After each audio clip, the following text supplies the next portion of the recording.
එහෙනම් සාදුකාරයක් පවත්වලා සාදු සාදු සා. නමස්කාර කියන්න පන්සල් නමෝ සමාදන්. තස්ස භගවතෝ අරහතෝ සම්මා සම්බුද්දස්ස. නමෝ තස්ස භගවතෝ අරහතෝ සම්මා සම්බුද්දස්ස. නමෝ තස්ස භගවතෝ අරහතෝ සම්මා සම්බුද්දස්ස. බුද්ධං සරණං ගච්ඡාමි. බුද්ධං සරණං ගච්ඡාමි. ධම්මං සරණං ගච්ඡාමි. ධම්මං සරණං ගච්ඡාමි. සංඝං සරණං ගච්ඡාමි. සංඝං සරණං ගච්ඡාමි. ဒ ුතියම්පි බුද්ධං සරණං ගච්ඡාමි. ဒ ුතියම්පි බුද්ධං සරණං ဒ ගච්ඡාමි. ුතියම්පි ධම්මං සරණං ගච්ඡාමි. ဒ ුතියම්පි ධම්මං සරණං ဒ ගච්ඡාමි. ုတိယံ පි සංඝං සරණං ගච්ඡාමි. ဒ ුතියම්පි සංඝං සරණං ගච්ඡාමි. තතියම්පි බුද්ධං සරණං ගච්ඡාමි. තතියම්පි බුද්ධං සරණං ගච්ඡාමි. තතියම්පි ධම්මං සරණං ගච්ඡාමි. තතියම්පි ධම්මං සරණං ගච්ඡාමි. තතියම්පි සංඝං සරණං ගච්ඡාමි. තතියම්පි සංඝං සරණං ගච්ඡාමි. පානාති පාතා වේරමණී සික්ඛාපදං සමාදියාමි. ආනාතිපාතා වේරමණී සික්ඛාපදං සමාදියාමි. අදින්නාදාන වේරමණී සික්ඛාපදං සමාදියාමි. අදින්නාදාන වේරමණී සික්ඛාපදං සමාදියාමි. කාමේසු මිච්ඡාචාරා වේරමණී සික්ඛාපදං සමාදියාමි. කාමේසු මිච්ඡාචාරා වේරමණී සික්ඛාපදං සමාදියාමි. මුසාවාදා වේරමණී සික්ඛාපදං සමාදියාමි. මුසාවාදා වේරමණී සික්ඛාපදං සමාදියාමි. සුරාමේරය මජ්ජපමා දට්ඨානා වේරමණී සික්ඛාපදං සමාදියාමි. සුරාමේරේ මජ්ජපමා දට්ඨානා වේරමණී සික්ඛාපදං සමාදියාමි. සමන්ත චක්කවාලේසු අත්‍රා ගච්ඡන්තු දේවතා සද්ධම්මං මුනි රාජස්ස සුනන්තු සග්ග මොක්ඛදං ධම්මස්සවන කාලෝ අයං බදන්තා ධම්මස්සවන කාලෝ අයං බදන්තා ධම්මස්සවන කාලෝ අයං බදන්තා. නමෝ තස්ස භගවතු අරහතෝ සම්මා සම්බුද්දස්ස. නමෝ තස්ස භගවතු අරහතෝ සම්මා සම්බුද්දස්ස. නමෝ තස්ස භගවතු අරහතෝ සම්මා සම්බුද්දස්ස. පුනච පරං සාරිපුත්ත තථාගතෝ ඥාන විමුක්ඛ සමාධි සමාපත්තිනං සංකිලේසං වෝදානං උත්තානං යතා භූතං පජානාති.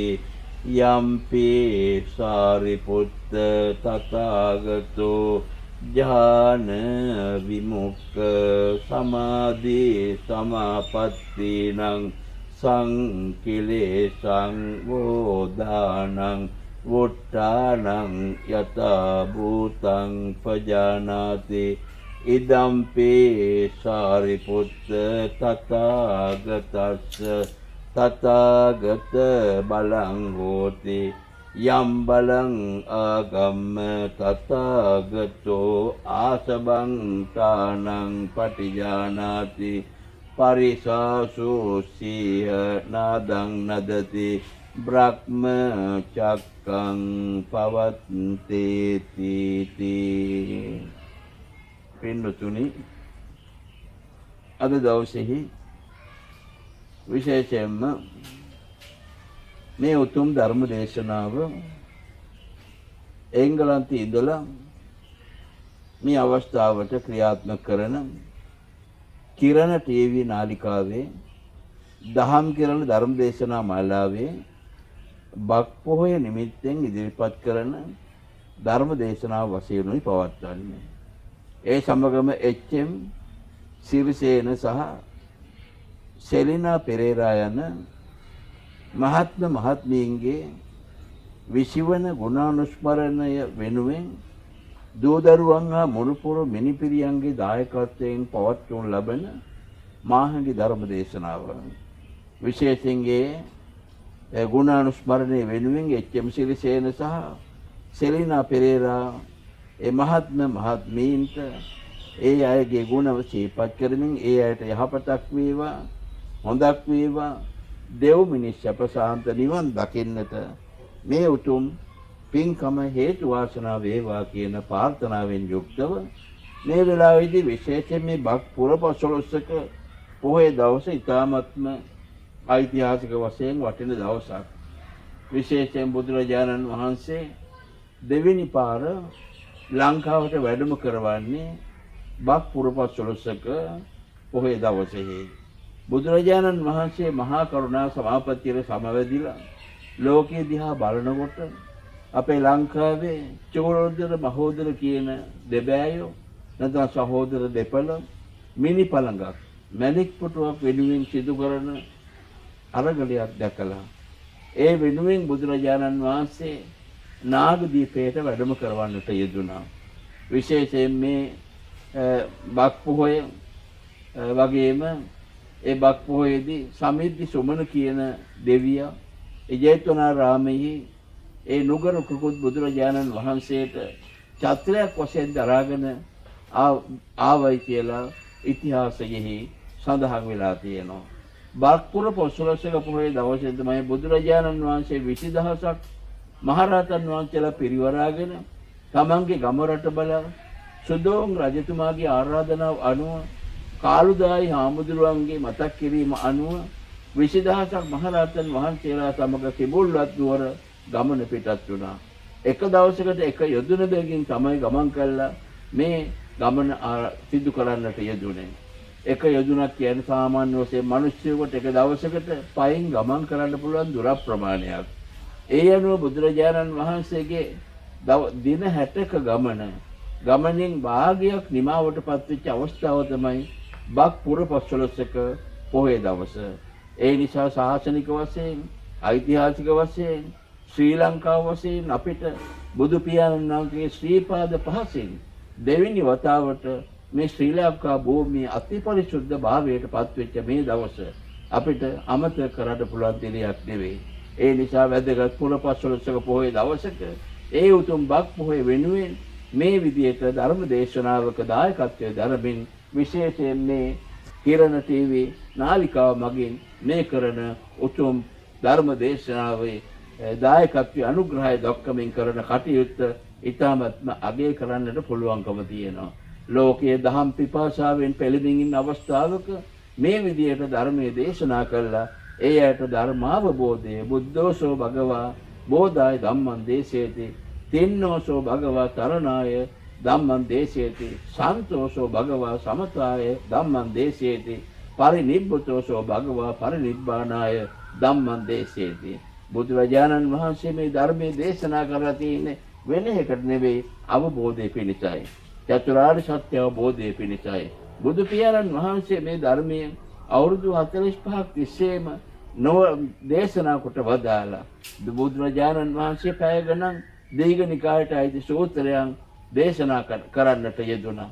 ඒ අනුව ඊ타මත්ම කෙටි ධර්ම දේශනා වගේම දීර්ඝ වශයෙන් කරපු ධර්ම දේශනාත් දීඝනිකාය මජ්ක්‍ධිම නිකාය ආදී පොත්පත්වල වෙන වෙනම සංග්‍රහ කරලා තියෙනවා. ඒ බුදුරජාණන් වහන්සේ සත්‍යය කරේ අප්‍රමාණ වූ කරුණාවෙන් මෛත්‍රියෙන් මිත්‍යාන්ධකාරයේ ගැලිලා ඒ වගේම ආත්මවාදයේ කරපින්නාගෙන උච්ඡේදවාදයේ කරපින්නාගෙන ඉදපු ජනතාවකට තමයි බුදුරජාණන් වහන්සේ ඒ ඇගේ චක්කුම් උදපාදි අස් පෑදීම සඳහා ඥානං උදපාදි ඥානෙ පහළ කිරීම සඳහා පඤ්ඤා උදපාදි ප්‍රඥා ප්‍රදීප දැල්වීම සඳහා විද්‍යා උදපාදි ලෝකයේ අවිද්‍යාවෙන් පිරුණු ලෝකයට විද්‍යාව පහළ කිරීම සඳහා ආලෝක උදපාදි මෝහාන්ධකාරයේ ඇලී ගැලී කිසිම දෙයක් දකින්නේ හිතන්නේ නැතුව ඉවත් බවක් නැතුව ක්‍රියා කරන ලෝකයට ආලෝකය ලබා දීලා තමන්ගේ ජීවිත ඉලක්ක මොනවද කියලා තේරුම් කරලා දීලා අපි ආයුත්තේ කොතනද අපි කල යුත්තේ කොහොමද කියන එක ඉමේ ධම්මා කුසල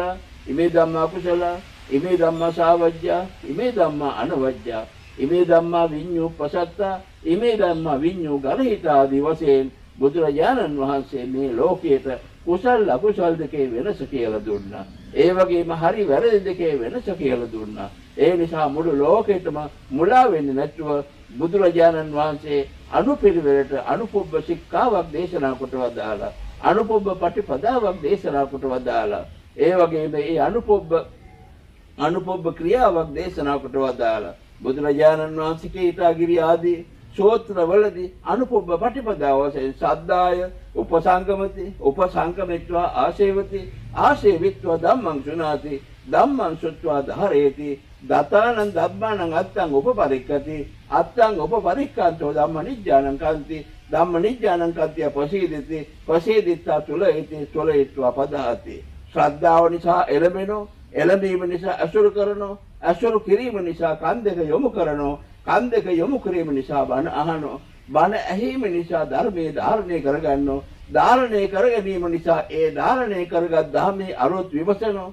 අර්ථයේ විමසන කොට අර්ථය තේරෙනෝ අර්ථය තේරෙන කොට ධර්මයේ ගැන තව තවත් පැහැදීම ඇති වෙනෝ අන්තිමට මොකද වෙන්නේ මේ ඔක්කොම තුලනාත්මකව දකිනෝ බුදුරජාණන් වහන්සේ මුළු ධර්මයේ පුරාම උත්සාහ කරේ මේ පින්නතුන්ට මේ ලෝකයේ හා ජීවිතයේ යථාර්ථය කියලා දෙන්නයි. ඒ යථාර්ථයේ දකින්න පින්නතුනි ශ්‍රද්ධාවෙන් මේකට සද්ධානුසාරී ධම්මානුසාරී ආදී වශයෙන් කීටාගිරි සූත්‍රයේදී සඳහන් කරපු විදිහට බුදුරජාණන් වහන්සේ දේශනා කරන අල්ප මාත්‍ර ශ්‍රද්ධාවක් බුදුහාඳුරු කෙරෙහි තියෙනවන ඇති කරගත්තොත් ධර්මයේ කෙරෙහි ඇති කරගත්තොත් සංඝයා කෙරෙහි ඇති කරගත්තොත් යේකේති බුද්ධං සරණං ගතාසේ නතේ ගමිස්සන්ති අපායං පහාය මානුසං දේහං දේවකායං පරිපූර්ණස්සන්ති බුදුරජාණන් වහන්සේ දේශනා කරනවා බුදුහාමුදුරු කෙරෙහි අල්ප මාත්‍ර ප්‍රසාදයක් ධාමයේ කෙරෙහි අල්ප මාත්‍ර ප්‍රසාදයක් සංඝයා කෙරෙහි අල්ප මාත්‍ර ප්‍රසාදයක් ඇති කරගන්න ලැබුණොත් මේ බණ අහලා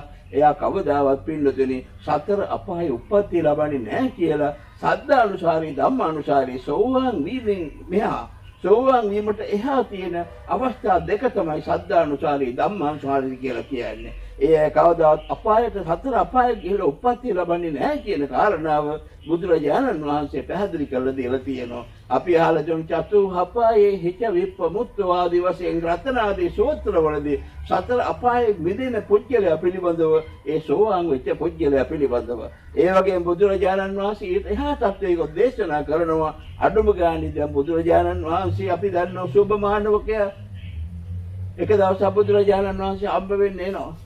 ඒවම් මේ සුත්තං ඒකම් සමයන් භගවා සාවත්‍යං විහෙරති 제තවනේ අනාථ පිණ්ඩිකස්සාරාමේ අතකෝ සුභෝ මානවෝ තෝදයේ පත්තෝ යේන භගවා තේන උපසංකමේ උපසංකමිත්වා භගවතා සද්දෙන් සම්මෝධි සම්මෝධනීයං ගතං සාරාණීයං වීතිචාරෙත්වා ඒකමන්තං අට්ඨාසී ඒකමන්තං පිතාකෝ සුභෝ මානවෝ තෝදයේ පත්තෝ භගවන්තං ඒතදවෝච කෝණකෝ බෝ ගෝතම හේතු කෝ පච්චයෝ යදිදං මනුෂ්‍යානං ජීව සතං මනුෂ්‍ය භූතානං යදිදං හීනප්පනිතාය ස්වාමීනි මොකද්ද මේ හේතුව මේ ලෝකේ ඉන්න මිනිස්සු අතර තියෙන මේ උස්පහත්කමට මේ වෙනස්කම් වලට හේතුව මනුෂ්‍ය අතර සියලු සත්‍යයන් අතර එක එක වෙනස්කම් තියෙනවා එක එක වෙනස්කම් කියලා සමහර අය ජීවිතේ පරමාවස භුක්ති විඳිනවා.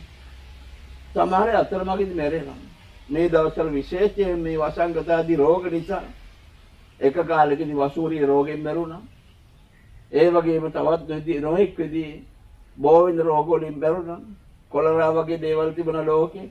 ඉතින් අද ඉතාමත් භයානක වසංගත රෝගයකට මුහුණ දීලා ඉන්න අවස්ථාවේ සමහර රටවල මිනිස්සු කඳු පිටින් මැරෙනවා. අපිට දැන් විශාල මහනුවර තුම්බිය නැවත මතක් කරලා දෙන තරම් මිනිස්සු මේ රෝග වලට අහු වෙලා මැරෙනවා.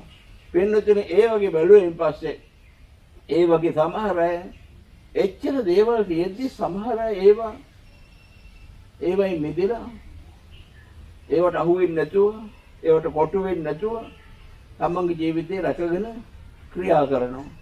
සමහර අය තමන්ගේ ජීවිතේ යනවා පරමාවශ කාලේ ජීවත් වෙලා මැරෙනවා. ඒ විදිහට අපායක දිස්සන්ති දීඝායක දිස්සන්ති. ඒ වගේම බුදුරජාණන් වහන්සේ දේශනා කරනවා පඤ්ඤවන්ත දිස්සන්ති දුප්පඤ්ඤ දිස්සන්ති. සුබමානෝගේ අහන ස්වාමීනි සමහර අය ඥානවන්ත උපදිනවා. සමහර අය මෝඩය වෙලා උපදිනවා. මේකට මොකද්ද හේතුව? මේව පින්නතුනි මුළු ලෝකයේම පවතින සාමාන්‍ය වෙනස්කම්. මේක සමාජවාදීද ධනවාදීද කියලා ભેදයක් නැහැ. ඒ ධනවාදී රටවල සමාජවාදී රටවල ඉන්න අඩු ආයුෂෙන් මැරෙන මිනිස්සු දීර්ඝව සම්පත් විඳින මිනිස්සු. ඒ වගේම බුද්ධිමත් මිනිස්සු ඉන්න බුද්ධි අඩු මිනිස්සු ඉන්නවා. වර්ණවත් මිනිස්සු ඉන්න වර්ණේ අඩු මිනිස්සු. වර්ණවන්ත දිස්සන්ති දුබ්බන්නා දිස්සන්ති. අල්පේසාකේ මහේසාකේ අප්පේසක්කා දිස්සන්ති මහේසක්කා දිස්සන්ති. අල්ප භෝග සම්පත්තිය නැහැ මහා භෝග සම්පත්තිය. අප්ප භෝග දිස්සන්ති මහා භෝග දිස්සන්ති. මේ විදිහේ මේච කුල ඉනා උච්චෝක විනා දිස්සන්ති. ස්වාමීනි මේ වෙනස්කම්. මේ වෙනස්කම් වලට හේතු මොනවාද? බුදුරජාණන් වහන්සේ එහිදී තමන්ගේ ස්ථානට අනාටාන ඥානෙ විපාක දන්නා නුවණ අධිමුක්ති ඥානෙ ඒ වගේ මේ විදිහට මග යමුකේ තැනකට යන මාර්ගය දන්නා නුවණ මේ ඔක්කොම දසබල ඥානයකින් යුක්තව බුදුරජාණන් වහන්සේ මේ හැම දෙයකටම හේතු සහ කාරණා දේශනා කරන එදා සුබමානවක ඒ අනුව පින්නතුනි මේ හැම දෙයකටම හේතුවක් තියෙනවා. දැන් මේ කාලේ මිනිස්සු වසංගත රෝගේ හැදිලා මැරෙනවා හරියට.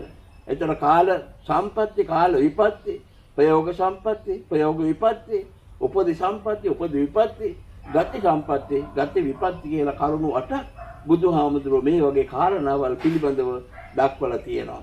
දැන් කාල සම්පatti කියන්නේ කාලය හොඳයි. සෞඛ්‍ය පහසුකම් හොඳයි. ලෙඩ දුක් අඩුයි. සස්ත්‍රීකයි. ආහාර පාන බහුලයි. ඇඳුම් පැළඳුම් වලින් පෝෂිතයි. අධ්‍යාපනය හොඳයි. සෞඛ්‍ය හොඳයි. මේ වගේ කාලයක උප්පත්තිය ලැබෙන කෙනා පින්නතුනි එයාට යම් කිසි අකුසල කර්මයක් කරලා තිබුණත් බඩගින්න ඉන්න වෙන්නේ නැහැ. මොකද ආහාර පාන සුලභයිනේ. වැරහැලි යන්දවල අඳින් මේ අවිද්දවන්න අකුසල කර්මයක් කරලා තිබුණොත් ඒක කරන්න වෙන්නේ නැහැ. අඳුම් පැළඳුම් ඕන තරම් තියෙනවා. ඒක කියන්නේ කාල සම්පත්තිය. කාල විපත්තියේ දුර්භික්ෂ ඇති වෙනවා. ලෙඩ රෝග ඇති වෙනවා. ඒවට අහු වෙනවා. ඒවට ගොදුරු වෙනවා. දුර්භික්ෂ අහු වුණාන් පස්සේ බඳු කෙනාට බඩගින්නේ ආහාර වේලක් හොයාගන්න බැරුව යනවා. ඒ වගේ බලපානවා. ඒ වගේම කාල සම්පatti කාල විපත්ති. උපදී සම්පatti කියන්නේ සමහර අය උපත්තිය ලැබෙනකොටම ඊටමත් හොඳ වාසනාවන්ත පෙනුමක් ඇතුව. මහා පුරුෂ ලක්ෂණ වගේව ඒවෙන් යුක්තව ආජානීය පුරුෂයෝ වශයෙන් උපත්තිය ලැබුවට පස්සේ ඒ වගේම එහෙම නැතුව හොඳට වර්ණවත් උපත්තිය ලැබුවම ඒ අයට වෙන විදිහකට සැලකිල්ල හම්බ වෙන්නේ. ඒ විදිහට සමාජයේ වඩාත්ම පිළිගැනීමක් බඳු පොජ්ජිලෝ පිළිබඳ ඇති වෙනවා. ඒ අයකින් වරදක් වුණත් ඒක සමාජයේ බාරගන්නේ නැහැ පිළිගන්නේ නැහැ. ඒ වගේ උපදි සම්පත්තිය තියෙනවා. උපදි විපත්තියේදී ඒක වෙන්නේ නැහැ. උපදි විපත්තියේදී රජ කුමාරයෙක් හිටියා. ඒ රජ කුමාරයා රජුරන්ගේ දෙවෙනි බිසවට උපන් කුමාරයා. ඒ කුමාරයා උපදිච්ච දවසේ දෙවෙනි බිසව රජු ඕකියුව දෙවෙනි බිසවට කැමැති වරයක් ගන්න කියලා. බිසවකව මට දැම්ම එපා මං ඉල්ලනකොට දෙන්න කියලා. ඉතින් කාලයක් බලාගෙන හිටියා මේ කුමාරයා අවුරුදු 18ට වගේ ආවා. තරුණ වයසට ආවා. ඉතින් ඒ කාලවල තිබුණා මේ කොකොල්ලු පොර කොටවන එක. කොකොල්ලු පොර කොටවන්න ගිහිල්ලා මොකද උනේ මේ කුමාරයාගේ ඇහැකට පොර කුකුලෙක් කැඩපු එක ඇස් දෙක අඳුනා. එක ඇහක්. අඳුනන පස්සේ බිසව දැන් මෙයා තරුණයි. තරුණ වයසට බිසව ගිහිල්ලා දෙවෙනි බිසව ගිහිල්ලා රජුන්ට වරේ මතක් කරා. ස්වාමීනි මට වරයක් දෙන්නයි කිව්වනේ මංගේ වරේ ඉල්ලන්නයි යාවේ. මොකද්ද වරේ? රටේ රජකම දෙන්න කියලා. රජු කිව්වා මම දෙන්න තමයි හිටියේ දැන් කොහොමද කරන්නේ? ඇස් පේන්නේ නැති අන්ධයෙකුට බෑනේ රටක් පාලනය කරන්න. කොහොමද කරන්නේ? ඒක නිසා ප්‍රදේශයක් වහවල් ප්‍රදේශයට ගිහලා ඒකේ රාජ්‍ය පිටුවකට වැඩ කටයුතු කරන්න කියලා. අර කුමාරයාට ලැබෙන්න තිබිච්ච එක නැතුව ගියා උපද විපත්තිය නිසා. ඒතර ප්‍රයෝග සම්පatti ප්‍රයෝග විපත්ති. අපි හිතමු අපි හොඳට දන් දෙනවා, සීල් රකිනවා, භාවනා කරනවා, බණ අහනවා, දුගීමගේ ආචිකාදී අයට සලකනවා, පින් දහම් කරනවා. මේව කරනකොට අපිට විපාක දෙන්න එන්න තියෙන අකුසල විපාක දෙන්න විදියක් නැතුව යනවා. ඒකට කියන්නේ ප්‍රයෝග සම්පත්තිය. අපි නිතරම කුසලමය ක්‍රියාවල යෙදෙනකොට අපි අනන්ත සසර පුරා අපේක්ෂාවෙන් ඉන්න සංස්කාරමය වශයෙන් අපිට විපාක දෙන්න තියෙන අකුසලයන්ට එන්න ඉඩකඩ නැතුව යනවා. අපි කුසල් වලින් ඒ ඔක්කොම වැහිලා යනවා. ඒ නිසා අපිට මහත් වූ අකුසල විපාක දෙන්න තිබුණත් ඒවට එන්න විදියක් නැහැ. මොකද දොර වැහෙනවා අපි කුසල් දහම් වල යෙදෙනකොට. නිතර බණ අහනකොට, මෛත්‍රී භාවනා කරනකොට, කරුණා භාවනා කරනකොට, මුදිතා භාවනා කරනකොට, උපේක්ෂා භාවනාව යෙදෙනකොට, ඒ වගේම සමසතරිස් භාවනාවල යෙදෙනකොට අපි එකඟ කරගෙන සිහිය දියුණු කරගෙන සතිපට්ඨානෙ සති සම්පජඤ්ඤයෙන් යුක්ත වැඩ කරනකොට පින්නදිනේ අපිට එන විපත්ති සමාහට එන්න තියෙන අකුසල විපාක ආදියට එන්න ඉඩක් නැහැ. ඒ වගේ බැලුවෙන් පස්සේ පින්නදිනේ ඒකට කියන ප්‍රයෝග සම්පatti. යම් කිසි කෙනෙක් දුෂ්කර දුරාචාරවල යෙදෙමින් ඉන්නකොට කරන ධර්මයක් කරන දුෂ්කර දුරාචාර බුදුරජාණන් වහන්සේ කාය දුච්චරිතය, වාග් දුච්චරිතය, මනෝ දුච්චරිතය යෙදෙනවා. යෙදෙනකොට ඒ බඳු පුජ්‍යලයට අර අකුසල කර්ම විපාක එන්න ඉඩ කඩ ඉබේම හම්බ වෙනවා. ඒ පුජ්‍යලයා කවද හෝ ඒ වයි නරක විපාක විඳින්න කාරණා ඔහුට සිද්ධ වෙනවා. ඒතර ඒ වගේ ඒකයි තියෙන ප්‍රයෝග විපත්ති, ප්‍රයෝග සම්පatti, ප්‍රයෝග විපත්ති. අපි තුන් බල්ලෙක් වෙලා විපාක දෙන්න තියෙනවා නම් යම් කිසි අකුසලයක්. එයා මිනිස්සෙක් වුණත් අරක විපාක දෙන්න විදියක් නැහැ. මිනිස්සෙක් වශයෙන් යම් කිසි අකුසලයක් විපාක දෙන්න තියෙනවා නම් එයා දෙවියෙක් වුණත් ඒතර ඉඩකඩ වැහිලා යනවා. අන්න ඒකයි කියන්නේ ගති සම්පatti, ගති විපත්ති. ගති සම්පatti කියන්නේ යහපත් වූ මිනිස්ය දිව්‍යමය ගති එක, මනුෂ්‍යමය ගති එක. උප්පත්ති ලැබුවොත් එයාට තිරිසන් බවට පත් වුණාට පස්සේ ලැබෙන්න තියෙන අකුසල විපාකයට හම් වෙන්නේ නැහැ. ඒතර ওই විදිහට පින්නතුනි කාල සම්පatti, කාල විපත්ති, ප්‍රයෝග සම්පatti, ප්‍රයෝග විපත්ති, උපදි සම්පatti, උපදි විපත්ති, ගති සම්පatti, ගති විපත්ති කියලා කරුණු 8ක් බුදුරජාණන් වහන්සේ මේ කුසල කර්ම වලට පසුබිම් වන කරුණු 8ක් පිළිබඳව බුදුරජාණන් වහන්සේ මෙහිදී දේශනා කොට වදාළා. දැන් උදාහරණයක් වශයෙන් කිව්වොත් ඊටාත්ම බුද්ධිමත් වෙලා උප්පත්තිය ලබන්න එක හේතුවක් තමයි පින්නතුනි භාවනාමය ඥානය, චින්තාමය ඥානය, සුතමය ඥානය. දැන් මේ ලබන්නේ සුතමය ඥානය.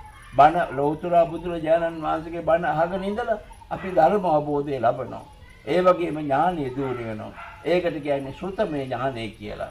ඒතර අපි උපනපන් ಜಾති වලදී බුද්ධිමත් වෙලා, ඥානවන්ත වෙලා, ප්‍රඥාවන්ත වෙලා උපදින්න බලපාන එක පසුබිමක් තමයි හොඳට බණ අහන එක.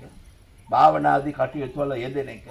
පින්නතිනේම නිසා මේ පින්වත් පිරිසට විශේෂයෙන් මෙහිදී මං සඳහන් කරන්නට යෙදුණා ලෞතර බුදුරජාණන් වහන්සේට විශේෂ ඥාන බල 10ක් තිබුණා. ඒවට කියන්නේ දස බල ඥාන කියලා. එයින් එකක් තමයි ස්ථාන අස්ථාන දන්නා නුවණ, හේතු සහ අහේතු දන්නා නුවණ. ඒ කියන්නේ බුදුරජාණන් වහන්සේ දන්නෝ සමහර අය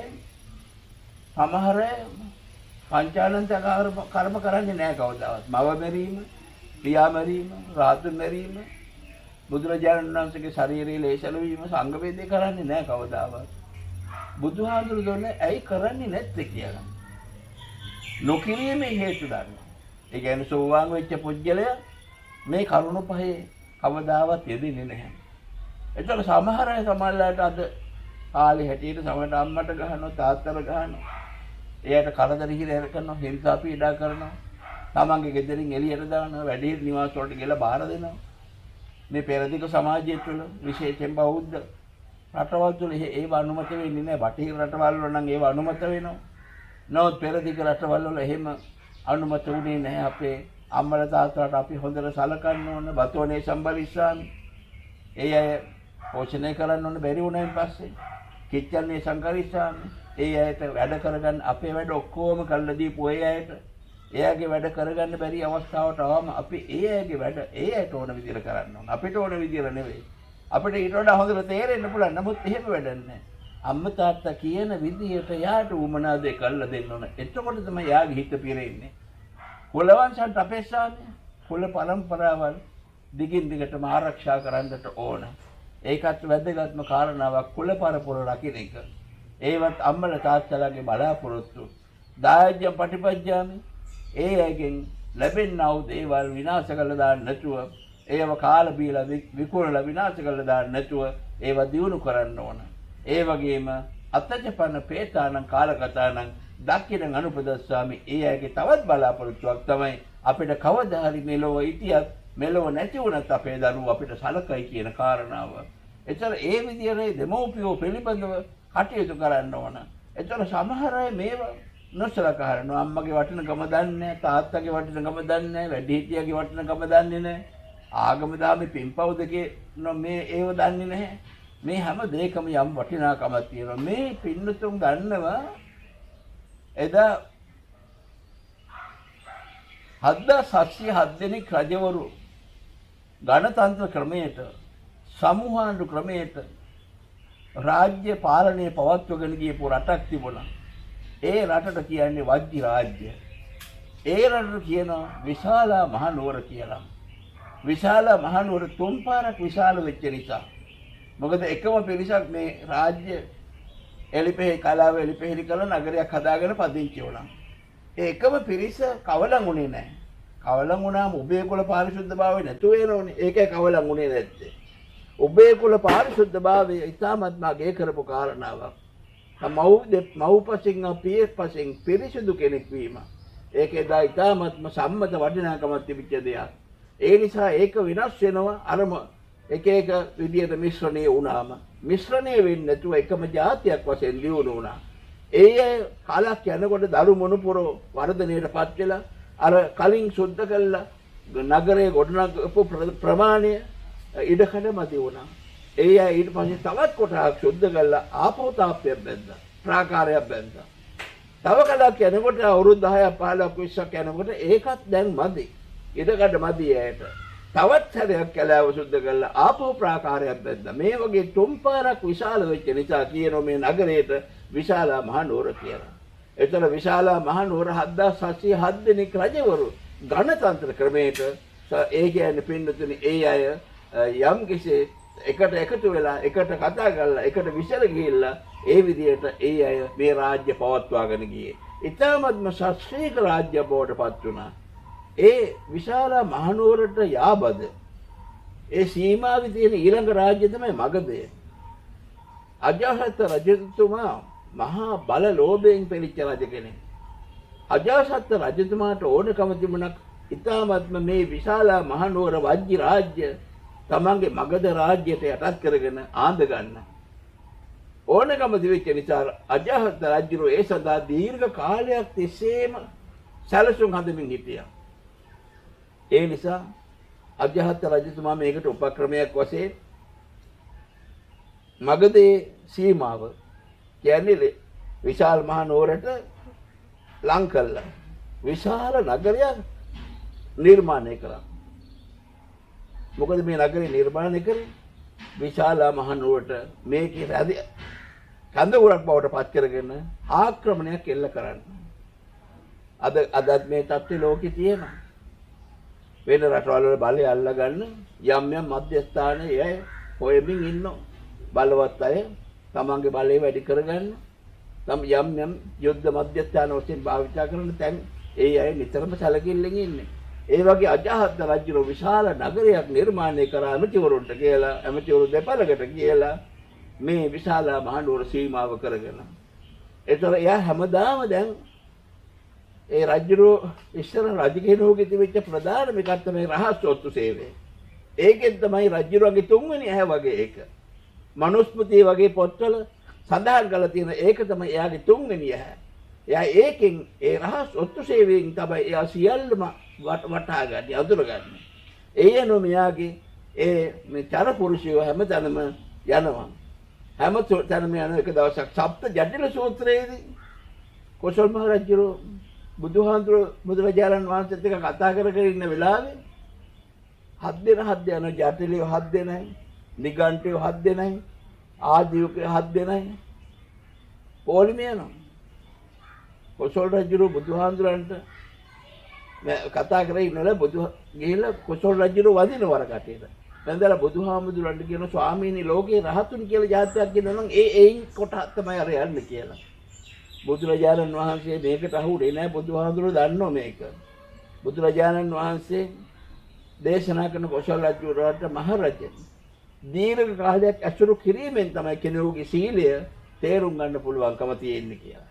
ඒතර කොසල් රජුරෝ දෙවියන්ට කියන ස්වාමීනි ඒ වෙන කවුරුත් නෙවෙයි යන්නේ. මගේ චරපුරුෂයෝ. එක එක වෙස් අන්දවල ඒ කට්ටිය චරපුරුෂ සේවාවේ යනවා. ඒතර කිෂ්ඨන රජවරුන්ගේ එක ප්‍රධානම කාරණාවක් තමයි චරපුරුෂ සේවාව. ඒතර පින්නදින ඔය විදිහට අජාසත් රජුරෝ චරපුරුෂය යොදවලා විශාල මහනු රාජ්‍ය පිළිබඳ තොරතුරු හොයමින් ඉන්නේ. රහස් තොරතුරු. ඉතින් සමහර අය මේ අතර බුදුහාමුදුරුවෝ ළඟටත් යනවා. ගිහලා බුදුහාමුදුරන්ට යුද්ධ කරනවද නැද්ද කියලා අහනෝ නෙවෙයි. බුදුහාමුදුරන්ගෙනුත් යම් යම් අවවාද අනුශාසනා ලබා ගන්නවා. එක දවසක් ලිච්ඡවි කට්ටිය ගැන කතා කරනකොට බුදුහාමුදුරුවෝ කිව්වා කවදාවත් ලිච්ඡවි කට්ටිය පරද්දන්න බෑ. ඒ කට්ටිය ළඟ නොපිරිහෙන ගුණධර්ම හතක් තියෙනවා. ඒවට කියනවා මහා පරිනිර්වාණාදී සූත්‍රවල මේවා විස්තර කරලා තියෙනවා. ඒවට කියනවා සප්ත අපරිහානීය ධර්ම. සමගව එකතු වීම, සමගිව රැස්වීම, සමගව සාකච්ඡා කිරීම, සමගිව විසර යාම, නොපැනවූ නීති නොපැනවීම, පැනවූ නීති කඩනකොට ආරක්ෂා කිරීම, කුල කුමරියන් ආරක්ෂා කිරීම ආදී වශයෙන් මේ ගුණධර්ම එකට ළඟ තියෙනකම් කිසි දවසක විශාල මහනුවර පරාජය වජ්ජි රාජ්‍ය පරාජය කරන්න බෑ කියලා. අජාසත් රජුට තේරුම් ගත්ත මේ කට්ටිය පරාජය කරන්න ගියොත් Taman අමාරුවේ වැටෙනවා. අජාසත් කුමාරයා රජුරෝ මොකද කරේ? පුරාණේ ඉඳලා රජවරුන්ගේ උපක්‍රම හතරක් තිබුණා. සාම, දාන, වේද, දණ්ඩ. සාම කියන්නේ ආවා විවාහ වශයෙන් සාමකාමී වෙනවා. ඒ ඇත්තට යාළු වෙනවා. යාළු වෙලා ක්‍රියා කරගෙන යනවා. ඊළඟ එක තමයි දාන. ආධාර දෙනවා. දැන් අපිට ආධාර දෙනකොට අපි ඒවා ඔළුව පාත් කියලා ලබා ගන්න ප්‍රබල රටවල් අපිට ආධාර දෙනවා. ණය ආධාර, එක එක ආධාර. ඉතින් අපි රටවල් වලට ගැති වෙනවා යටත් වෙලා. නැතුව බෑ මේ ඕවා ලබා ගන්න බෑ යටත් වෙන්නේ නැතුව. ඉතින් ඒක නිසා අපේ යටහත් පහත්කම තමයි එකෙන් පෙන්නුම් කරන්නේ. ආධාර ගන්න අපි අනිත් රටවල් වලට ගැති වෙනවා යටහත් වෙනවා. ඉස්සර ඉතින් අපේ රටේ තනිකරම සම්පෝෂණයක් තිබුණනේ ඒක නැහැනේ දැන්. ඊට පස්සේ අපිට අනිත් රටවල් වලට යටත් වෙලා ඒ අගින් ආධාර ඉල්ලගෙන හරියන්න වෙනවා. ඒතර ඒකයි කියන්නේ සාම දාන. ඉතින් ප්‍රබල රටවල් දුප්පත් රටවල් වලට එක එක ඒවා දෙනවා. අපි ඒව ගිහලා ඒ කට්ටිය ගලන් ඔළුව පාත් කරලා ඒව ලබා ගන්නවා. ඒතර ඊළඟ එක තමයි ભેද. ભેද කියන්නේ ඒ කට්ටියගේ තම උපක්‍රමයක් තමයි රට ඇතුලේ ભેද අවශ්‍යනවා. ಜಾති ભેද, ආගම් ભેද, කුල ભેද, ඒ වගේම දේශපාලනික නිර්ධන පන්ති, ධනපති පන්ති ඒවයි ભેද. ඒ වගේම නොඑක් විදිහේ ભેද අවශ්‍යනවා. ભેද අවශ්‍යලා මිනිස්සු දුර්වලභාවයට පත් කරනවා. මිනිස්සු අතර කල කුඩල් ගාගෙන නැති කරනවා. ඒතර ඒ රටේ සමගිය කඩාවැටුණාට පස්සේ විදේශිකයෝ ඇවිල්ලා මැදි වුණා. අපි නම් සාම හමුදාවක් වශයෙන් ඇවිල්ලා අපි මේක බේරන්නම් කියලා ප්‍රබල රටවල් අත දානවා. අත දාලා අර විදියට අර ભેද බින්න වෙච්ච රටවල් අතරට ඒ අය ඇඟිලි ගහනවා. ඇඟිලි ගහලා එක එක බලපෑම් කරන්න පටන් ගන්නවා. ඊළඟ එක තමයි දණ්ඩ. නම් මේ කියන්නේ රජකාරී ඉඳලා එන ඒ වදත් මේවා තියෙනවා මෙහෙමම. දණ්ඩ කියලා කියන්නේ දඬුවම් කරනවා. කොහොමද දඬුවම් කරන්නේ? ආර්ථික තහංචි පනවනවා. දෙන ආධාර නවත්තනවා. ඒතකොට රටේ ඇතුළේ ඉන්න මිනිස්සු කෑ ගහනවා අපිට මේව ඕන. ඒතකොට අපිට මොකද කරන්න වෙන්නේ? ඒ අයට යටත් වෙලා ආධාර නැවත ඉල්ලන්න වෙනවා. ඒතකොට සාම දාන ભેද දණ්ඩ කියලා ඉස්සර ඉඳලාම රාජ්‍ය උපක්‍රම හතරක් තිබුණා. ඒ අනුව අජාසත් රජුරෝ මේ උපක්‍රම අනුව ලිච්ඡවිවරු සමග සුහදව මේ කටයුතු කරන්න ඕනේ කියලා තීරණය කරා. පින්නදින මම මේකෙන් කියන්නේ වෙන එකක් නෙවෙයි. මම මේකෙන් කියන්නේ දෙච්චවීවරු අපරාජිත රාජ්‍ය බවට පත් උනේ ඒ අයගේ ළඟ තිබෙච්ච ගුණ දහම් නිසා. ඒ ගුණ ධර්ම නිසා තමයි ඒ කට්ටිය දෙපයින් නැගී ඉඳලා කටයුතු කරන්න පුළුවන්කම ලැබුණේ. ඒ නිසා රටක ජනතාවක තියෙන වටිනා ගුණ ධර්ම ටික ආරක්ෂා කර ගැනීමත් වැදගත් දෙයක්. බණ අහන එක, මේගේ ඥාතියට පින් දෙන එක, අම්මා තාත්තට සලකන එක, වැඩිහිටියන්ට සලකන එක, ඒ වගේම පින්පව් සලකන එක, මේව තමයි ගුණ ධර්ම. අපි මේවා ආරක්ෂා කරනවා නම් අපිට පල්ලෙහාට වැටෙන්නේ නැහැ. අපි අතර සමගිය වැඩි වෙලා, සමාදානිය වැඩි වෙලා, ඒ වගේම දියුණුව වැඩි වෙලා ඕනෝන් අත්කල් බැදගෙන දොට්ටගම රජුරෝගේ කාලේ රුවන්වැලි සාහිබ් අවුරුදු 44ක් අපේ අත්කල ගැඩිලා තිබුණා. දොට්ටගම රජු තමයි නැවත මේක එකට එකතු කරේ. රුවන්වැලි සාහිබ් හදන්න විශාල පිරිසක් එකට එකතු වුණා වගේම රුවන්වැලි සාහිබ් පස්සේ ජාතිය නැවත අත්කල් බැදගෙන නැගී හිටින්න ආරම්භ කරා. එතකොට ඒ විදිහට කැඩිලා බිඳලා ගියපු අත්වල නැවත එකට එකතු වෙලා දොට්ටගම රජුරෝ තමයි රුවන්වැලි සාහිබ් වගේ මහ විශාල දැවැන්ත මනුෂ්‍ය නිර්මාණයක් ඇති කරන්නට එතුමා තමයි විශාල විදියට ඒ මිනිස්සු එකිනෙකට වැඩ කිරීම නිසා ඕනොන් අතර සමගිය සමාදානය ඒ වගේම සංවිධාන ශක්තිය ගොඩ නැගුණා. ඒ තුල ජාතියක් නැවත ගොඩ නගන්නට ආරම්භ කරපු පෙරමුණ ගත්ත කෙනෙක් තමයි දොටුගම රජතුමා. පින්නතුනේ මේ නිසා මම මේ වෙලාවේදී මේ සදහැති පින්නතුන්ට බුදුහාමුදුරන්ගේ 7 වන තථාගත බලය පිළිබඳව තමයි මම මෙහිදී මාතෘකාව පාඨයේ වශයෙන් දේශනා කළේ. ඒ පින්නතුනි 7 වෙනි තථාගත බලය බංකව ස්ථාන අස්ථාන දන්නා නෝන, විපාක දන්නා නෝන, අදිමුත්ත, හීනාදිමුත්තක, ප්‍රණීතාදිමුත්තක. ඊළඟට බුදුහාමුදුරු දන්නෝ දිව්‍ය ලෝකේ යන්න ඕන නම් මේ මාවතේ යන්න ඕන. බඹලෝ යන්න ඕන නම් මේ මාවතේ යන්න ඕන. නිවන්ට යන්න ඕන නම් ඒකට මාර්ගයක් තියෙනවා. ඒ අය මේවා අරියෝ අට්ටංගිකෝ මග්ගෝ ආර්ය අෂ්ටාංග මාර්ගයේ යන්නේ නැතුව නිවනට යන්න බෑ. මධ්‍යම ප්‍රතිපදාව ඔස්සේ යන්නේ නැතුව නිවනට යන්න බෑ. බුදුරජාණන් වහන්සේ ඒක නිසා යම් තැනකට යන මාර්ගය බුදුහාමුදුරු දන්නවා. බුදුරජාණන් වහන්සේ පංචම පටිපදා සූත්‍රයේ දේශනා කරනවා මහණෙනි මේ ලෝකේ ඉන්න සමහර මිනිස්සු හරියට දෙවියන්ගෙන් රස්සාවල් ඉල්ලනවා. එක එක වස්තු සම්භාර ඉල්ලනවා.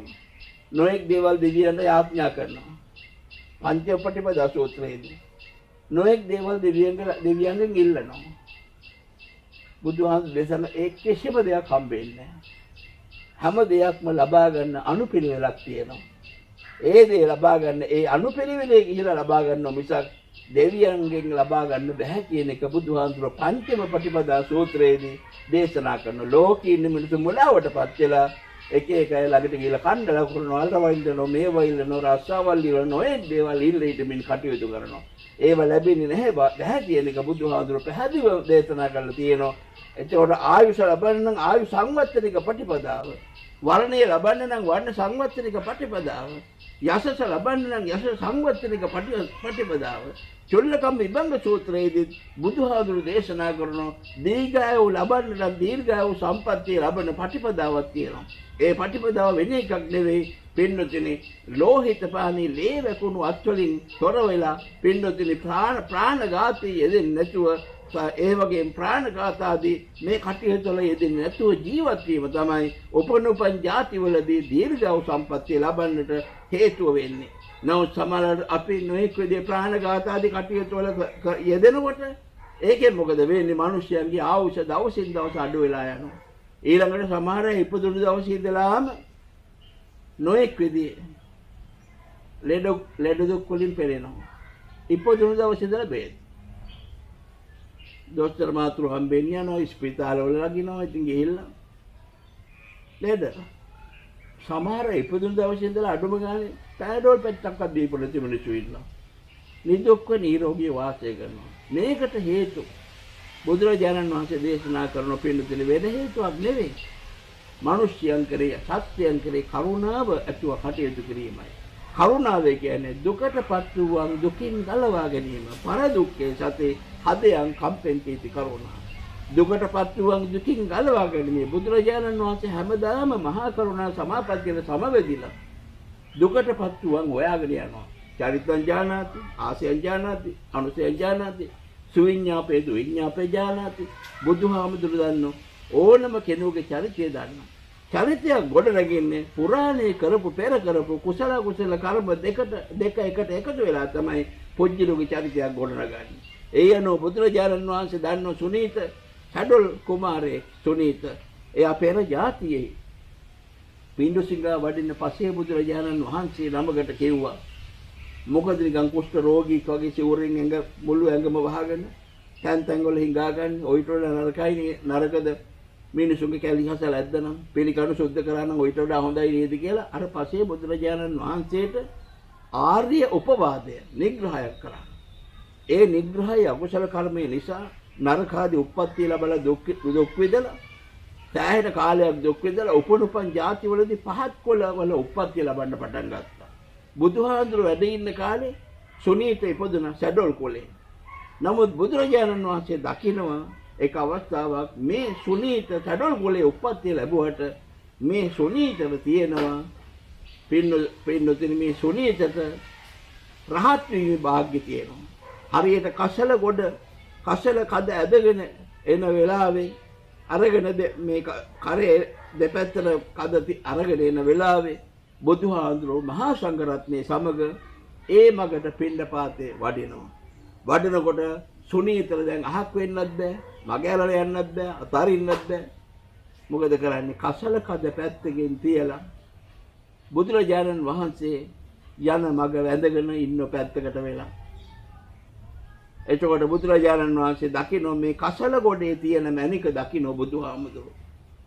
කසල වලින් වැහිලා තියෙන මණික දකින්න බුදුහාමුදුරුවෝ සුනීතට මේ විදියට මේ මණික දකින්නා වූ බුදුරජාණන් වහන්සේ සුනීතට පාර කියලා දෙන හොඳ තැනකට යන්න.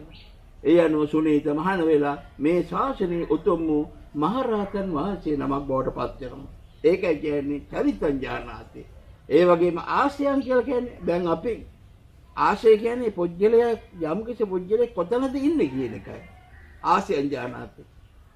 ඒ කියන්නේ පින්නතනේ සමහර අය දිගින් දිගට යන ආත්මයක් තියෙනවා කියන එතන ඉන්නවා. සමහර අය අපි ඉන්නකම් සැප විඳින්න ඕනේ මරුණෙන් පස්සේ කොහොමත් එකයි කියලා උච්ඡේදවාදී දෘෂ්ටියෙන් යුක්තයි. එතකොට සමහර අය ආත්මවාදී දෘෂ්ටියෙන් යුක්තයි. ආත්මවාදයේ කරපින්නාගත්ත සහ උච්ඡේදවාදයෙන් යුක්ත පිරිසක් තමයි බුදුහාමුදුරුවෝ වැඩ ඉන්න කාලේ වැඩි හරියක්ම කොටස් දෙකකට බෙදලා හිටියා. බුදුරජාණන් වහන්සේ ඉස්සෙල්ලාම දෙන පණිවිඩය මොකද්ද? දේමේ බික්කවේ අන්තා පබ්බජිතේන නසේවිතබ්බා යෝචායන් කාමේසු කාමසු කල්ලිකානෝ යෝගෝ හීනෝ ගම්මෝ පෝතු ජනිකෝ අනරියෝ අනත්ත සංගීතෝ යෝචායන් අත්ත කිලමතාන යෝගෝ. ඉස්සෙල්ලාම දෙන පණිවිඩය තමයි මහණෙනි අන්තවලට වැටෙන්න එපා. ජාතිවාදයෙන් අන්ත වෙන්න පුළුවන්, අන්තවාදයට වැටෙන්න පුළුවන්, කුලවාදයෙන් අන්තවාදයට වැටෙන්න පුළුවන්. ඒ වගේම ආගම්වාදයෙන් අන්තවාදයට වැටෙන්න පුළුවන්. ඒ වගේම ආත්මවාදයෙන් අන්තවාදයට, උච්ඡේදවාදයෙන් අන්තවාදයට ආත්මයක් තියෙනවමයි කියලා ඒ අය කල්පනා කරන්න පුළුවන්. අන්න ඒකයි පින්නතුනි කියන්නේ ආශයන් ඥානාති. ඒ පුජ්‍යලයා කොතනද ඉන්නේ කියන එක බුදුරජාණන් වහන්සේ දන්නවා. ඒ වගේ බුදුරජාණන් වහන්සේ ළඟට එන කෙනා කොතනද ඉන්නේ? උපාලි ගෘහපතියා බුදුහාමුදුර ළඟට එනවා. නිගණ්ඨය උපාලි සූත්‍රයේදී නිගණ්ඨය අය දීර්ඝ කාලයක් මෙයා ප්‍රශ්න පත්‍රයකට පුරුදු කරනවා. ඒ කියන්නේ ඔව් කිව්වොත් නෑ කියන පැත්තෙන් අහු වෙනවා. නෑ කිව්වොත් ඔව් කියන පැත්තෙන් අහු වෙනවා. දෙපැත්තෙන්ම අල්ල ගන්න පුළුවන් ප්‍රශ්න පත්‍රයකට සහ උත්තර වලට හුරු කරනවා. උපාලිට ප්‍රශ්න පත්‍රයක් උගන්වලා එයා යවන බුදුහාමුදුර ළඟට බුදුරජාණන් වහන්සේ පරාජය කිරීම සඳහා නිගණ්ඨනාථ පොත් ආදී අය නිගණ්ඨනාථ පොත් පින්නතුනි බුදුරජාණන් වහන්සේට සමකාලීන වූ ශාක්‍යයෙක් තමයි නිගණ්ඨනාථ පොත්. එයා කේවල ඥානය ලැබුවා කියලා තමයි එයාගේ ධර්මය අනුව ඔහුගේ ධර්මය අනුව තියෙන්නේ. චාතු යාම සංවර සීලය ඔහු තුළ තිබුණා කියලා කියන්නේ. ඒ නිගණ්ඨනාථ පොත්ත් ඒ කාලේ රහත් කෙනෙක් විදියට ඒ අයගේ ශ්‍රාවකයෝ සලකනවා. ශ්වේතාම්බර දිගම්බර කියලා ඒ අයගේ කොටස් දෙකක් තිබුණා. ශ්වේතාම්බර කියලා කියන්නේ සුදු වස්ත්‍ර අඳින අය. දිගම්බර කියලා කියන්නේ දිශාව වස්ත්‍රයක් වශයෙන් සලකන අය. ඒ අය පින්නතුනේ නිගණ්ඨාදී ජෛනාදී අය ගොවිතැන් කරන්නේ නැහැ. ගොවිතැන් කරන්නේ නැත්තේ මොකද? ගොවිතැන් කරනකොට ගැළවිල්ල බැරිනවා කියන හේතුව නිසා. ඒ අය රැට පහන් පත්තු කරගෙන ඉන්නේ නැහැ. මොකද පහනට පළඟැටි වෙවිලා පහන් එළියට ඒ සත්තු මැරෙන්න නිසා. ඒ තරම් උග්‍ර අවිහිංසාවාදී දහමක් වශයෙන් තමයි අදත් ඉන්දියාවේ පවතින නිගණ්ඨ දහම ඇති වුණේ. ඒතර නිගණ්ඨ දහමේ සමහර ඒවා බුදුදහමට පවා බලපාලා තියෙනවා. ඒතර ඒ අනුව භික්ෂුන් වහන්සේලාටත් බුදුරජාණන් වහන්සේ මේ හැදීගෙන යන තනකොළ ආදී පාගමින් වඩින එක නවත්තලා වස් කාලේ තුල එක තැනකට වෙලා ඉන්න කියලා බුදුරජාණන් වහන්සේ එදා සමාජගත වෙලා තිබෙච්ච අදහස් වලට ගරු කරමින් භික්ෂුන් වහන්සේලාටත් වස් කාලේ වස්වසන්නේ කියලා අනුදැන වදාලා. පින්නුතින ඒ අනුව එදා උපාලි ගෘහපතියා බුදුහාමුදුරන්ට ඇවිල්ලා මේ බුදුරජාණන් වහන්සේගෙන් මාස ගානක් තිස්සේ පුරුදු පුහුණු වෙච්ච පන්න පත්‍රයේ පළවෙනි ඒ ප්‍රශ්නේ අහනකොටම බුදුහාමුදුරෝ අර උපාලි ගෘහපතියාට පුරුදු අභ්‍යාස නොකරපු උත්තරයක් දුන්නා. ඒකෙන් උපාලි ගෘහපතියාගේ මුළු පන්න පත්‍රයේම කඩාගෙන වැටුණා. ඒකෙන් උපාලි ගෘහපතියා නිගණ්ඨය ඉවරයි කියලා මේ නළලේ අත් දෙක ගහගෙන එදා ඉඳලා ඔහු තෙරුවන් සරණ ගියා. මම මේ සඳහන් කරේ පින්නදිනේ බුදුරජාණන් වහන්සේගෙන් බණ අහලා ඔක්කොම රහත්ුනේ නැහැ. සමහර අය උනේ තෙරුවන් සරණ යන එක විතරයි. ඔක්කොම සෝවාන් උනේ නැහැ, සකදාගාමී උනේ නැහැ, අනාගාමී උනේ නැහැ, රහත් උනේ නැහැ. සමහර අය අභිනන්දොන්ති. බණ ටික අහලා සතුට වෙලා ගියා. එච්චරයි, මොකක්වත්ම වෙනසක් උනේ නැහැ. සමහර අය උපාසකෝ මම් බවං ගෝතමෝ ධාරේ හේතු වජ්ජතග්ගේ පාණුපේතං සරණං ගතං. බුදුහාමුදුරු දකින්න සුබ මානවකයා බුදුහාමුදුරු ළඟට ඇවිල්ලා තෙරුවන් සරණ යන උපාසකෙක් බවට පත් වෙනවා කියන එක. ඒ කියන්නේ පින්නතිනේ ඒකත් බුදුහාමුදුරු අගය කරලා තියෙනවා. රහත්ුනේ නැති වුණාට, අනාගාමුනේ නැති වුණාට, සකදාගාමී නැති වුණාට, සෝවාන්ුනේ නැති වුණාට තෙරුවන් සරණ යනවා නම් එයා එබඳු අයත් හොයාගෙන ගිහිල්ලා තියෙනවා. මහා කරුණා සමාපත්තියට සමවැදලා. මොකද තෙරුවන් සරණ යාම දැන් සමහර අය තමන්ගේ චරිත ගැන සොයන් චරිතාපදාන ලියනෝනේ. තමන්ගේ ජීවිත කතාව ලියනවා. ලියනොත් බහුල වශයෙන් විවහාර කරන අදහසක් තමයි තමන්ගේ ජීවිතේ හැරවුම් ලක්ෂ්‍ය කොතනද කියන එක. හැරවුම් ලක්ෂ්‍ය කියන්නේ තමන් ජීවිතේ එතෙක් කාලයක් ආපු මාවත වෙනස් කරලා අලුත් මාවතකට එයා යොමුනේ කොතන ඉඳලාද කියලා. අද මේ දියුණුව ලබන්න එයා යොමුනේ කොතනින්ද කියන එක තමයි හැරවුම් ලක්ෂ්‍ය කියන එක අදහස් කරන්නේ. එතකොට ඒ ලෞකික වශයෙන් බුදුහාමුදුරුවෝ සලකනව යම් කෙනෙකුගේ හැරවුම් ලක්ෂ්‍යය තමයි පින්නතුනි අර විදියට මේ තෙරුවන් සරණ යාම. තෙරුවන් සරණ යාමෙන් එයාගේ ජීවිතේ හැරවුම් ලක්ෂ්‍ය කියලා කියන්නේ අධ්‍යාත්මික ජීවිතේ, ගුණාත්මක ජීවිතේ, ලෞතර ජීවිතේ. එයා එතන ඉඳලා හොඳ තැනකට හැරෙනවා. ඒකයි බුදුහාමුදුරුවෝ තෙරුවන් සරණ යනවා උපාසිකාව පවා බුදුහාමුදුරුවෝ අගේ කොට වදාළේ ඒ නිසායි. සමහර තෙරුවන් සරණ යනවා නම් ඒත් වෙනුවෙනුත් බුදුහාමුදුරුවෝ තුරිත චාරිකා භාවිතා කළා. ඒ අය වෙනුවෙනුත් වැඩම කරවලා තියෙනවා. තෙරුවන් සරණ ගියාට පස්සේ එයා යහපත් මාවතකට පිළිපන් කෙනෙක් බවට පත් වෙනවා. පත් වෙලා එයා ඊට පස්සේ වෙන පාරක යන්නේ නැහැ. තුනුරුවන් ඔස්සේ ගමන් කළා තමන් ඒ උතුම් ලෞතර මාවතේ මාර්ගඵල අධිගමය ආදී පවා ලබන්නට හේතු කාරණා වෙනවා. ඒකයි ආසයන් ඥානාති, අනුසයන් ඥානාති. අනුසය කියලා කිව්වේ පින්නදින වෙන මොකක්වත් නෙවෙයි.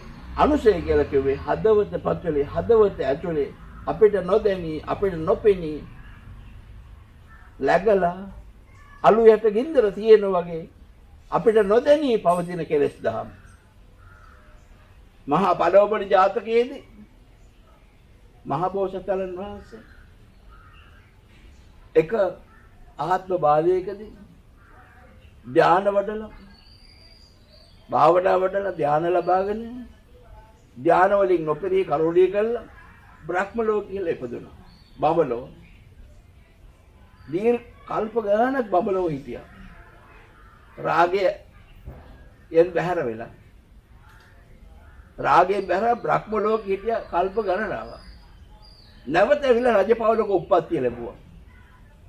උප්පත්තිය ලැබුවාට පස්සේ මෙයාට පුදුම වෙනසක්. කාන්තාව පෙන්වන්න බෑ. කාන්තාවක් මෙයා පොඩි කාලේ වඩා ගත්තත් අඬන්න පටන් ගන්නවා.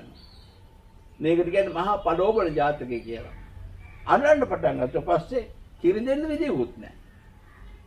පස්සේ කිරිමව්වරුන්ට මෙයාට කිරි දුන්නේ කොහොමද? කිරිමව්වරුන්ට පිරිමි වෙස් ගන්නවල. කිරිමව්වරු පිරිමි වශයෙන් අන්දවල තමයි කිරි දුන්නේ. පස්සේ රජුරෝ එදා සිද්ධාර්ථ කුමාරයාට සුද්ධෝදන රජතුමා නාටිකාංගනාව දාලා නැටුම් දක්වන්නේ යාගේ හිත ලෞකිකත්වයේ පැත්තට හරව ගන්න. නමුත් ඒකුනේ නැහැනේ. නමුත් ඒ බෝසතාණන් වහන්සේම මහා පළවබල ජාතකයේදී නාට්‍යාංගනාව දාලා නටලා ගී කියලා සින්දු කියලා අන්තිමට ඒ මහා බෝසතාණන් වහන්සේගේ සිත රාගයට වැටුණා. රාගයට වැටිච්ච ඔහු කඩුවක් අරගෙන දකින පුරුෂයා මරන්න පටන් ගත්තා. මේ වගේ මාහංගි සැපතක් මේ වගේ මාහංගි රසයක් තවත් පිරිමියෙකුට නොලැබේවා කියලා. මහා පළවබල ජාතකයේ කියන්නේ ඒ කල්ප ගානක් හදවත ඇතුලේ යට අලු යට ගෙන්දර වගේ හැංගිලා තිබිච්ච රාගය කල්ප ගානකට පස්සේ මතුවුණා. ඒකයි මේ කියන්නේ. ඒ වගේ සමහර අය පින්නතුනි සමහර අයගේ හිත ඇතුලේ මේව තියෙන පරිසරය තුළ මේව ගොඩට උඩට එන්නේ නැහැ. අපි ඉන්න වාසය කරන පරිසරය අනුව මේව උඩට එන්නේ නැතුව තියෙනවා. නොත් යම් දවසකදී මේවා අලු යට තියෙන ගින්දර පත් වෙලා එනවා වගේ යම් දවසකදී මේ උඩට මතුවෙලා ඇවිල්ලා යම් හොඳට යම් පොජ්ජලයන්ගේ චරිතවල විවිධ වෙනස්කම් ඉඳහිට ඇති වෙනවා. ඒ පොජ්ජලයන්ගේ චරිතවල ඒක කියන්නේ ආශ්‍රයඥානති කාමරාගානුසය, භවරාගානුසය, අවිජ්ජානුසය ආදී වශයෙන් ඒ බඳු අනුසය ධර්ම හතක් තියෙනවා. එස්.කේ.ඩේ කියන එක දන්නමස 26 පොතක් ලිව්වා. එයා කිව්වා මේ හරියට අපිට නොදෙනී අපිට නොපෙනී තියෙන ඒකකයක් තියෙනවා හිත පතුලේ හිත ඇතුලේ. බුදුරජාණන් වහන්සේ දේශනා කරන ඒ වගේ ඒකක හතක් තියෙනවා. ඒවා තමයි ශබ්ද අනුශේ ධර්ම කියලා කියන්නේ. ඒ අනුශේ ධර්ම පින්නතුනි අපිට නොදෙනී නොපෙනී අපි දන්නේ නැතුව හදවත පතුලේ තියෙන ඒවා. ඒවා පින්නතුනි අපි හිතාගෙන ඉන්නේ අපිට ඒව නැහැ කියලා. නමුත් යම් දවසකදී ඒවා උඩට මතුවලා යනවා. ඒතර පින්නතුනි ඒ විදිහට මතුවලා ආපු දවසට අපි වෙනස් වෙනවා. පොජ්ජල වෙනස් වෙනවා. කාලිගේ කතාවේ ඒ වගේ මේ කාලිගේ කතාවේදී කාලි කියන දාසයෙක් හිටියා. වේදේහිකා කියලා තමයි ඇගේ ස්වාමි දීනිය. ඒ වේදේහිකා ගැන මුළු නගරෙම හොඳ කී ඉන්න වෙලාවේ කාලි ඒ එතුමිය තුළ තරහ ක්‍රෝධය තියෙන බව මතු කරලා දෙන්න එක්තරා උපායක් යෙදුවා. ඒතර ඒ වගේ බැලුවෙන් පස්සේ පින්නතුනි මේ සත්වන තථාගත බලයේ වශයෙන් විශේෂයෙන් පුණජ පරං සාරිපුත්ත තථාගතෝ ඥාන විමුක්ඛ සමාධි සමාපත්තිය නම් ඥාන විමුක්ත සමාධි සමාපත්තියන්ගේ සංකේලේශම් කියන්නේ කිලුටු වීම. ඒවා කිලුටු වීම හෝ කිලුටු නොවීම දන්නෝ බුදුහාමුදුරුවෝ. වෝදානං කියන්නේ පිරිසුදු වීම දන්න. ඒ වගේම වොට්ටානං නැගී සිටීම. ඇති පරිදි දන්නවා. යථා භූත පජානාත්. ඒ කියන්නේ පින්නතුනේ සමහර අය භාවනා වඩනවා. භාවනා වඩනකොට නොමග යන හැටි මේ කියන්නේ. ඒ තුල සමහර අය නොමගට යනවා. සමහර කර්මස්ථානේ නෙවෙයි කියලා ගන්නවා. අකර්මස්ථානයක් වශයෙන් ගන්නවා. අකර්මස්ථානේ කර්මස්ථානයක් වශයෙන් ගන්නවා. සමහරවිට භාවනා කරගෙන යනකොට හරි ලේසියෙන් එක තැනක වෙලා ඉන්නකොට ඉබේම නිින්ද යනවා. ඉබේම නිින්ද ගියාම සමහර අය හිතනවා තද නිින්දට වැටුණා. තද නිින්ද සමාධියක් වගේනේ. තද නිින්දට වැටලා ඒකෙන් අවදි වෙලා දැන් මෙයා හිතනවා මම දැන් මෙච්චර සමාධිගත වෙලා හිටියේ කියලා. නිින්ද කියලා තිබුණේ ඒක එයා දන්නේ නැහැ. එයා හිතනවා මම මේ සමාධිගත වෙලා තමයි හිටියේ කියලා. Tamanට Taman රැවටෙනවා. සිතුල්පව්වේ හිටියා ආමුදුන නමක් ධම්ම කතික භික්ෂුන් වහන්සේ නමක්. උන්වහන්සේ හොඳට බණ කියනවා. උන්වහන්සේගේ බණ අහපු අය කමඨහන් ලබාගෙන රහත් භාවයට පත් වුණා. එක දවසක් උන්වහන්සේගෙන් බණ අහලා රහත් භාවයට පත් වෙච්ච උන්වහන්සේගේ ශිෂ්‍ය නමක් බැලුවා. දිවසින් බැලුවා තමන්ගේ ගුරුවරයා කොතනද ඉන්නේ කියලා. ඒ ගෝලයා ශිෂ්‍යයා තේරුම් ගත්ත තමන්ගේ ගුරුවරයා තාම රහත් නැතුව රහත් කියලා ඉතාලි ඉන්නවා කියලා. දැකලා ආවා. ඇවිල්ලා ඇහුවා ස්වාමීනි ඔබ වහන්සේ සියලු කෙලෙසු නැති කළාද? ඔව් මම නැති කළා ඉන්නේ. දැන් කොච්චර කාලයක් වෙනවද ඔය නැති කළා? අවුරුදු 60ක් වෙනවා. ඇත්තටම මේ හඳුර හිතා ඉන්නේ හඳුර රහත් කියලා. එහෙම හිතාන අවුරුදු 60ක් දැන් බුදුහාමුදුරන්ගේ කාලේ කී දෙනෙක් රහත් කියලා හිතාගෙන හිටියයි? පූර්ණ කශ්‍යප රහත් එක, මක්කලි ගෝස, රජිත කේස කම්බලේ ඔක්කොම රහත් කියලා හිතාගෙන ඉඳපු අයනේ. ඒ ඔක්කොම නිගණ්ඨාතාදී පුත්ත. බුදුරජාණන් වහන්සේ දැන් උරුවෙල කාශ්‍යප දමනය කරන වෙලාවේ නොඑක් විදිහේ උද්දම විදියට උපක්‍රමශීලී වනි උරුවෙල කාශ්‍යප, නදී කාශ්‍යප, ගයා කාශ්‍යප කියන මේ තුම්බෑ ජටලයන්ගෙන් උරුවෙල කාශ්‍යප දමනය වුණේ මහා පුදුම විදියට. උරුවෙල කාශ්‍යපෙන් ඇහුව කාලය ගත කරන්න තැනක් තියනවද කියලා. අකෝ ගිනිහල්ට ගේනම් තියෙනවා. හැබැයි ඒකේ දරුණු නාගයෙක් ඉන්නවා. එහෙම බයක් නැත්තම් ඉන්න කියලා. බුදුරජාණන් වහන්සේ ඊට පස්සේ මේ දරුණු නාගයා දමනය කළ නාගයා තමගේ පාත්‍රයේ වටේ දරන්න ගහලා උතලා ගෙනල්ලා පෙන්නනවා මේ ඒ නාගයා නේද මේ කියන්නේ කියලා. ඒතර ඒ වගේ මේ බුදුරජාණන් වහන්සේ අවස්ථා කීපෙකදීම උරුවෙල කාශ්‍යපට දඹ ජම්බුද්දීප නිසා දඹ ඵලයක් අරගෙන ඇවිල්ලා බුදුහාඳුරු මේ උරුවෙල කාශ්‍යපට ඒක පහ කෙලවරක තියෙන්නේ. එතකොට මේ විදියට බුදුරජාණන් වහන්සේ අවස්ථා කීපයක්ම කළත් උරුවෙල කාශ්‍යප පිළිගත්තේ නැහැ. බුදුහාඳුරන්ට මේ වගේ එරිදි බල තියෙන නමුත් බුදුරජාණන් වහන්සේට එරිදි බල තිබුණට අපි වගේ රහත් බෑ කියලා. ඊපස්සේ අන්තිමට බුදුරජාණන් වහන්සේ මේ වගේ උපක්‍රම යොදලා අන්තිමට කිව්ව උරුවෙල කාශ්‍යප ඔබට එරිදියක් ඇත්තේ නැහැ, රහත් බවක් ඇත්තේ නැහැ.